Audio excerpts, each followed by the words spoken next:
Hey everybody, welcome back to the Video is Awesome podcast, where you come to change your creative mind. And today, folks, we're diving into something every business owner wrestles with.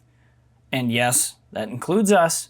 We all have to work on this every single day. This little enemy of the businesses, if I can get a little bit of a crowd influence here. Yeah, that's right. Our public enemy number one, well, okay, at least one of them, subjectivity. Okay, now if you're not familiar with what this is basically just the spectrum in which we're all operating from our personal perspectives and from our vantage point. You know that feeling when you're so deep in your brand, so tied to your vision, that you can't quite see how it's landing with the people you want to reach. That's what we're unpacking today. The power of subjectivity, how it limits your view, and why letting go, just a little, can open up a world of connection with your community. As a video production company, we've seen firsthand business owners come to us with a clear idea of who they are, but sometimes that clarity is a double-edged sword. It's like trying to see the forest when you're hugging a tree. So let's talk about how to step back, invite fresh eyes, and still keep what makes you, you. Okay? So starting off, we're going to talk about the trap of subjectivity. Okay, this is important when you're dealing with marketing, you're dealing with creative messaging, you're dealing with all that vibrance that makes you, you, and just stepping into the world and really wanting people to see what you're about, because it truly is inspiring. So let's start with why subjectivity is such a sneaky trap. When you're running a business, you live and breathe it every day. You know your story, you know your values, your why, but there's a catch here. That closeness can blind you. Psychologically, we're wired to see the world through our own lens, our experiences, our assumptions. It's called the confirmation bias. You may have heard about it. Look it up. You can go to some websites, Psychology Today. There's a lot of really good places where you can research this psychological spectrum in which we all exist. You see what fits your narrative and miss what doesn't. Now, that's not to make an assumption about you. I'm sure we all try to work as hard as we can to be unbiased and objective as much as we possibly can. But this is inherently an ongoing battle. It's what we have to do. And but the good news is, folks, the good news is that we truly can overcome it. That's the best part. And when you overcome it, there's an amazing thing that occurs. And that is where we get our awesome ideas.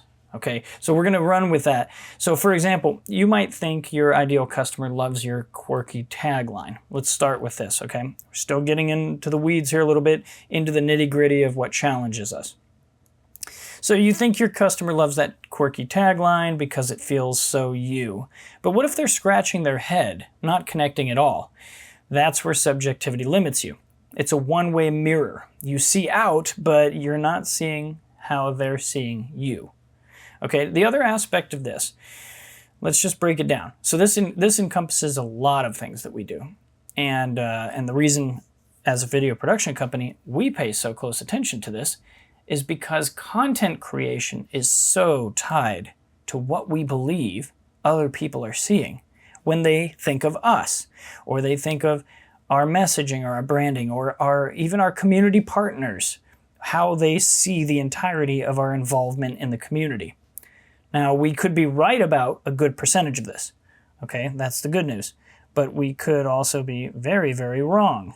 And so we have to pay attention to this. We have to be very, very on point all the time, being aware that we could be wrong about what others are thinking. And this is a freeing thing because it allows us to really get creative and to really understand what's going on. So let's go a step further here. We're talking about the echo chamber effect next, okay? So this is when you're too close, okay, to your brand, to everything you do. You can get stuck in an echo chamber. You reuse the same phrases, the same visuals, the same tactics because they feel safe, familiar, right? So now I've got my brand in place. So this is kind of a conundrum because we would think, oh, well, that's what branding is, right? But here's the thing. Your audience isn't static. The community you want to reach is evolving. New demographics, new trends, new needs, and everybody's looking for the growth of those they support because that growth, okay, it's relatable. We're all driven by the inspiration of others doing good as well. So not only do we want to grow and we want to feel that success cycle that's really just heightening and giving us that healthy sense of agitation in our life because we're expanding, we're growing. We want to see that in others too. And that includes you, business owner. That includes you, the pillar in the community. We need to see you growing. We need to see you evolving and changing.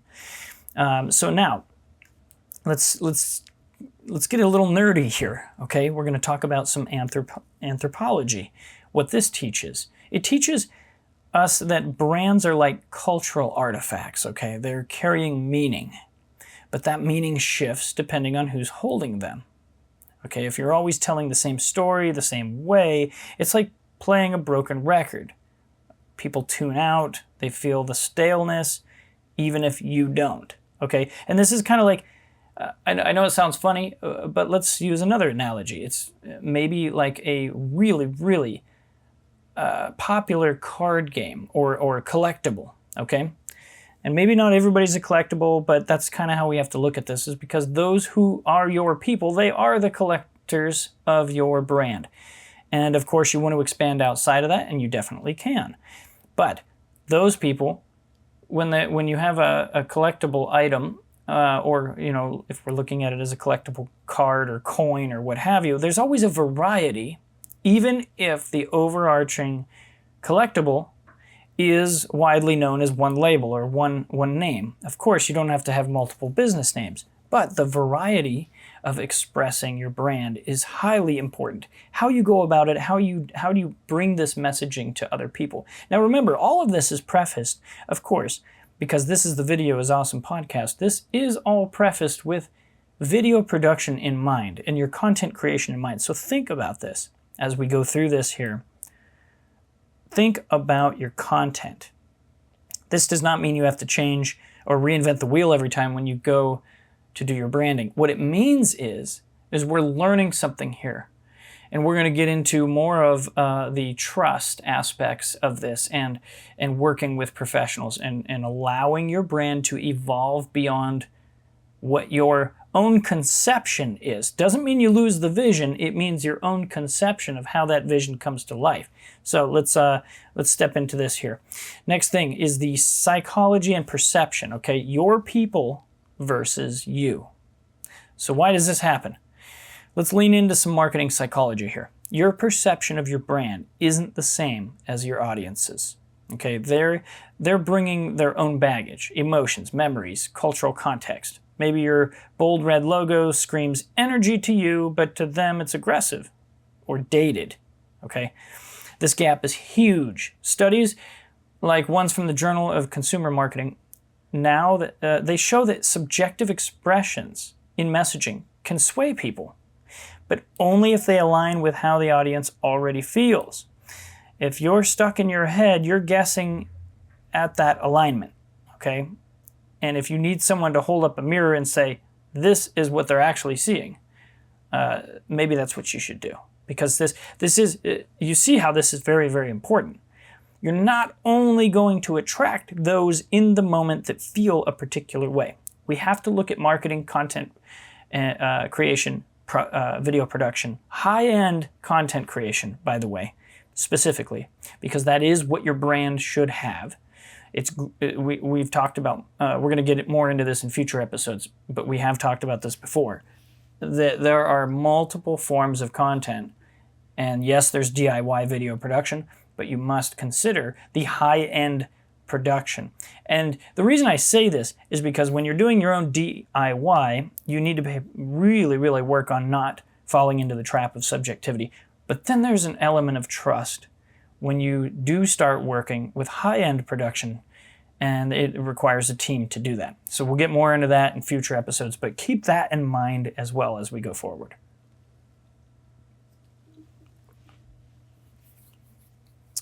Okay.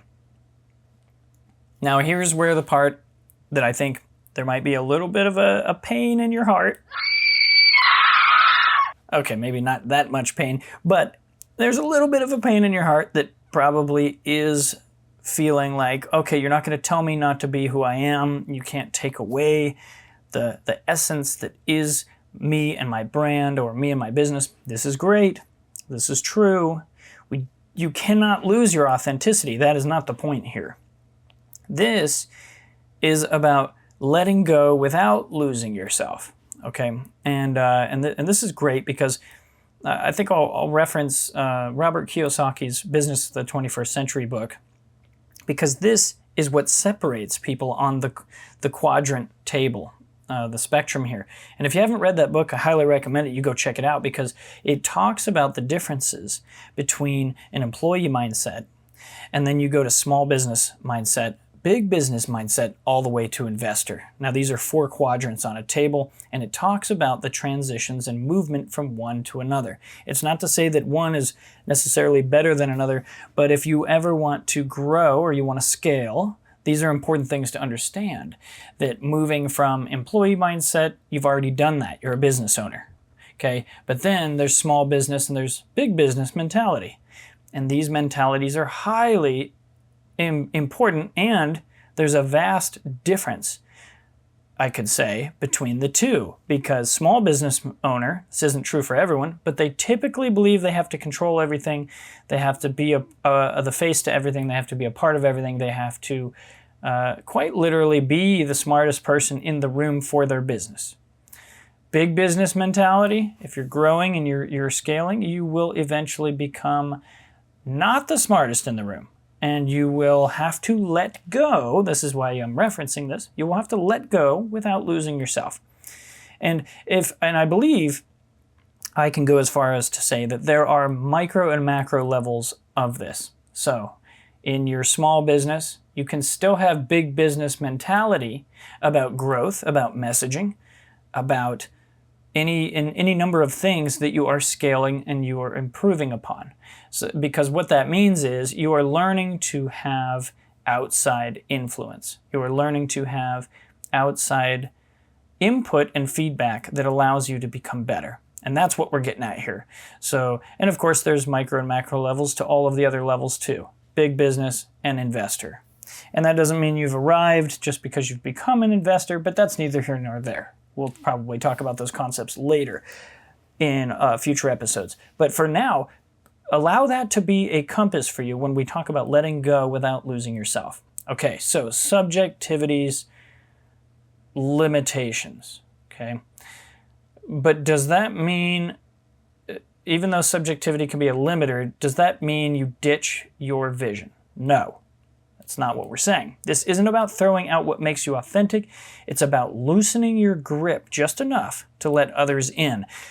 Think of it like handing your raw footage to an editor.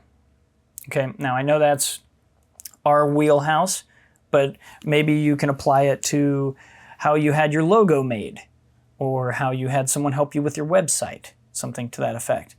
The story's still yours, but they bring in, still using the editor analogy, the story is yours, but they take out the shaky bits and they use only the professional shots, and they compose it in such a way that is high end.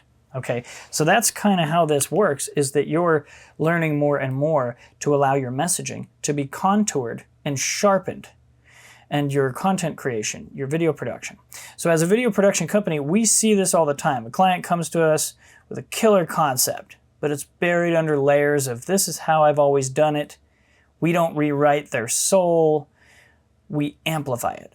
Okay, marketing agencies, visual artists, we're not here to take over, we're here to stretch your scope beyond what you can see alone. And that is highly important, because when you really want a bigger impact, okay, that doesn't mean we're saying your vision isn't big enough, although that could be true, okay?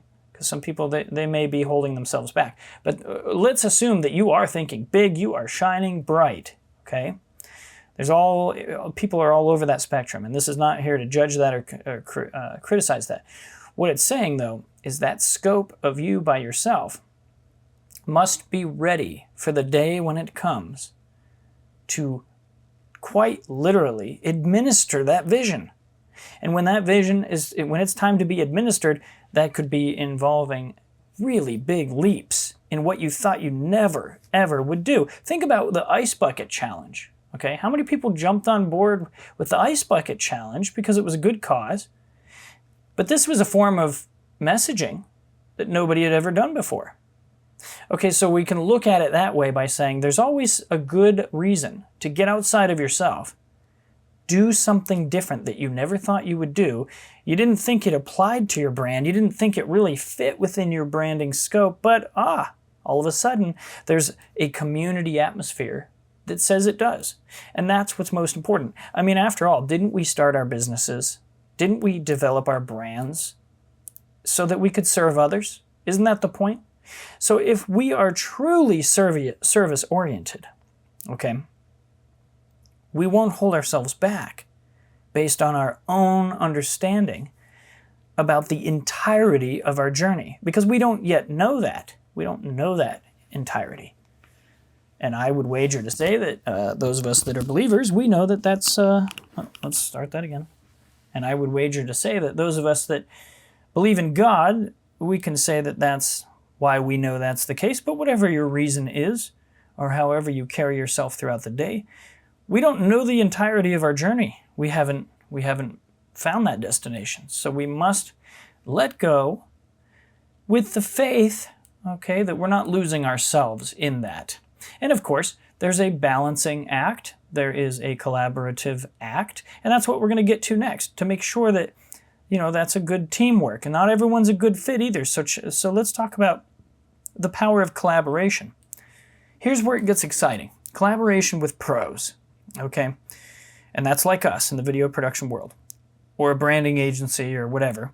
That brings objectivity. We're not emotionally tied to your day-to-day grind. Now, some people, they think, oh, well, I need to get you emotionally tied to it. Yes, this is true. This is one of the things that we specialize here, especially with all the psychological training that we have. We must get into your head, get into your heart, and see where you're at. But there's also another beauty and a huge advantage to working with a professional that's not tied to your day-to-day grind. We can spot the patterns you're too close to. And maybe you don't notice them because you're close to them. That's okay. That's natural. That's what we're all up against every day. And maybe your Instagram reels are stuck in 2019 vibes, or your website's copy preaching to the choir instead of pulling in new faces. Think of us as cultural anthropologists for your brand. We dig into the community you want to connect with, those demographics you're chasing, and figure out what resonates. When we craft visuals, stories, messages, we bridge that gap. It's not about losing control, it's about gaining reach. And that's a beautiful thing. When you really break it down, you can recognize that this is a true nature of all of our efforts and our goals. We want to serve better, but we know not everything we can do alone. But when we become passionate about something, our brand is our baby. It's our baby. We're taking care of it. It's kind of like a literal baby. Maybe we could even go that far with it, right? We've heard the expression before, it takes a village to raise a child. Now, that doesn't mean the parents aren't doing a great job. It just means they're not going to learn all their values from their parents. They have to see the world. They have to go out there. They have to really touch, and sadly, they have to experience some pain. We wish children didn't have to go through that, but there are such things as good pain. And this is why we talk about growing pains. And in branding, in marketing, in messaging, in video production, in content creation, in social media expression, all of these things, we will experience growing pains. That's a good thing. And that's what we want to help you do here. That's why this episode about subjectivity is such an important area to study. And every day you can work on things to overcome this. And that is a wonderful thing. So next thing we're going to talk about is we're going to get this all wrapped up here. Let's move on to social media, and you're going to start seeing some things tied together. When it comes to social media, what's really fun is you can use social media.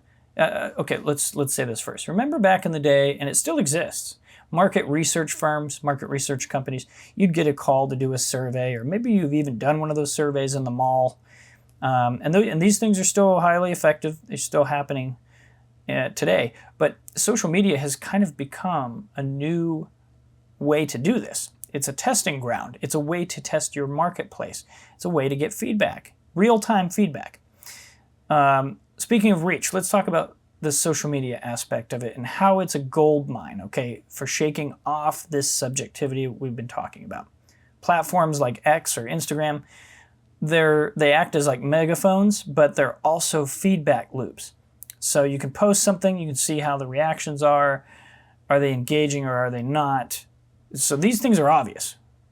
People have been doing their own market research without even knowing it, maybe, because it's so obvious and it's so natural. We're all gauging what's getting the reaction, what's not. This is raw data that you can actually use. It also goes into like A/B testing. You can put out 2 ads and see which one's working better than the other, and then expand on that first one. You can quite literally go to the next level as well by picking that ad that was performing the best and then splitting that off as well into 2 more versions of the same concept and fine-tune those ads. You can do that all with social media. It's quite powerful. But here's the kicker, okay? If you're curating everything through your own lens, you might miss the signals. A fresh set of eyes, say a video team, can take that data and turn it into something dynamic. We've helped clients pivot from stiff promos to storytelling that actually hooks their audience, all because we saw what they couldn't. Okay, now this is an amazing thing. I want to share an example here that we've done at Bauer Master Productions. So we had a client, highly successful business member. I mean, like one of the most successful business owners, you could say, here in the state of Idaho. And I think he even works regionally. We've got and he had several team members around him, and he was getting ready to, he happened to be a collector of old boats, just amazing vintage boats. A lot of them restored, absolutely gorgeous, high quality. And even though he was so knowledgeable about these boats, and he had all of this experience with them, and he knew where they came from, he knew the history, he knew the people that he connected with and how they got the boats. It was just phenomenal. And he had people around him helping him get ready to sell these, because he reached the point where he was done collecting them, and he's at the stage of his life where he wanted other people to be able to enjoy them. So he needed to find the best way possible to get value from them, but also to deliver them to the best homes. And well, what did he do? He didn't just rely on his own thinking. He relied on his team to set up not only an event and organize an event, but also to promote it with a professional video production team, which is us here at Bauer Master Productions. We put together an extraordinary promotion for it. We didn't even know this for a long time. We knew they were happy with the result, and it got a lot of praise, but we found out later there were tens of thousands of exposures of this video on just one platform. I think they got somewhere around 65,000, 70,000 views. And that may not sound like a lot in the grand scheme as far as virality goes, but you have to remember, this was a local event. This was a local, so that's how you gauge as well. You're not always trying to make the next trend on social media to go viral, because really you're not selling anything. You're actually creating a trend. Trends and virality in business, they can be different. We'll get into that another time. The point is that this connoisseur chose his team over his own subjectivity, and they had extreme success and huge exposure based on the promotion that we created for them. So that's the lesson for today, is that you never know how many people you will be able to touch, because as you've probably seen as well, social media isn't just an easy turnkey system. You have to work at it to get exposure. Not everything is about virality, because that's not realistic in business practice and consistency. Now, of course, if you're a YouTuber or you're somebody who that is your business, is getting exposures, well, that's going to be different. Not every business owner has the time to do that. Not every business owner wants to devote their bandwidth to figuring out all the algorithms of social media so that they can get nothing but views, because that doesn't convert to sales anyway. So that's a whole other engine that you'd have to work on and learn how to do. Now, of course, you can do that the bigger you get in business, funnel productions, learning how to attract customers and create conversions. That's what it's all about. But starting from where you're at, you may have a brick and mortar location and you're not really looking to build a huge online presence for online conversions. That's okay. That's where this comes in and what we're talking about, is that exactly where you are is where this skill of overcoming subjectivity is effective. Right where you are. You're not trying to become something that you're not. And that's another big misnomer about creating high-end video production, is some people don't see a need for it. They may not even see a need for social media. It doesn't do much for them, but that's just it. That's another part of subjectivity that gets people into trouble. We're in a new age. We're in a new time. And people are not going to... look at the statistics. It's very easy. Before people make an important purchase, they will watch, I think it's somewhere around 70% now, people watch a video before they make a buying decision. And that's huge, okay? And that may be me picking between me investing in a yearly membership with you or your competitor, because I want to see what you're about. Do we connect? And that's the beauty of video production, is because it's the closest thing we have to recreation of life experience thus far. So this is when subjectivity gets in the way, you may be showing people what you think you want them to see, but they're looking at you up against your competitor from where they're at. And maybe this is they've been researching this for quite some time. So you're not just affecting or coming off with respect to how they feel in this current moment. It may be the last 4 or 5 months they've been looking for a really good supplier for whatever it is they're looking for. And now your subjectivity is rubbing off and they're not quite convinced that you're the right fit. It could have worked out, but it's all based on what you think others see you and how they see you. What you think about how they see you and what your message is. So this is such a huge area. And I'm hoping that this is helpful to you today, because I'm not going to just leave you with nothing, though. We also want to leave you with a couple tips here, okay? This is your call to action. This is what you can do. So, subjectivity, it's powerful, and it affects you greatly, but you can overcome it, okay? So it can be a blindfold, or it can also... And the great thing is, once you're aware of this, you can use it as motivation. It's exciting, actually. I came up with an awesome idea. Let me go see how that actually comes off, how that's actually viewed. Do some tests. So here's a couple ideas, okay? If you want to shake off this staleness, and you want to step into something fresh, okay, there's some ideas here that you can do. First thing, okay, in this week, and maybe you start with just this week, but you may want to practice once a month. Hire a professional, ask a customer, or test some wild idea that you have, okay? Step outside of your head, watch your brand breathe again doing these uncomfortable things. You've heard it before. Get yourself out of your comfort zone. Well, sometimes we brandish around these very blanket statement ideas, or these adages. And it's great. They still have great meaning, but doesn't really give us any direction, right? So here's 3 specific things. Try hiring a pro with whatever you're working on, okay? Doesn't matter if you pay for their least expensive thing, just to try it, okay? Maybe you do your social media every day, but hey, hire a social media person to do 1 month's worth of posts for you. Try it. Ask a customer, what do you think about this idea? test a wild idea that you never thought you would do, but it inspires you. And you see it being done. You got inspired by somebody else, but maybe you don't think it fits your brand. Try it. Try it. See if it works. See what it does on the landscape. You never know how many people are going to be excited that they see something wild come out of your corner. They're ready for that, okay? And these people, I mean, you don't think these people that you're attracting are boring, do you? Nobody's going to come out and say, my people are boring. No. So we got to start acting like it. We got to start acting like they're not boring people. They're not looking for familiarity. They're looking for, yes, that's nice. Don't get me wrong. All of these things are a double-sided coin here, but they're looking for new growth.